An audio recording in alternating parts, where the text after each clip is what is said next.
দুপুরে খেতে বসলাম। আইটেমগুলোর সাথে আগে পরিচয় করিয়ে দিই। এটা হলো ওজন শাক, এটা জুমের শাক এক প্রকার। আর এটা মরিচ ভর্তা, লাল মরিচ। এটা হলো কানাই ডিঙ্গা, আমরা কোনাগুলো বলে থাকি। আর এটা হলো কচু দিয়ে চিংড়ি শুটকি। তারপর এটা হলো ওল কচু দিয়ে মুরগির মাংস, দেশি মুরগি। এই শাকটা দিয়ে আগে শুরু করি। মরিচ ভর্তা ঝিনঝিন করে। এখন খাবো হচ্ছে কচু চিংড়ি শুটকি দিয়ে।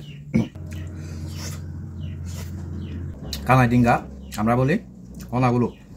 এটা গাভী দিয়ে রান্না করা। গাভী বলতে হলো চালের গুঁড়া ভিজিয়ে রেখে সেটাকে পেস্ট করে সেটার সাহায্যে হচ্ছে এই কানাই ডিঙ্গাটা রান্না করা হয়। তো এই যে দেখেন, এগুলো সব চালের গুঁড়া, এই যে। আর এখানে চিংড়ি শুটকি দেওয়া হয়েছে।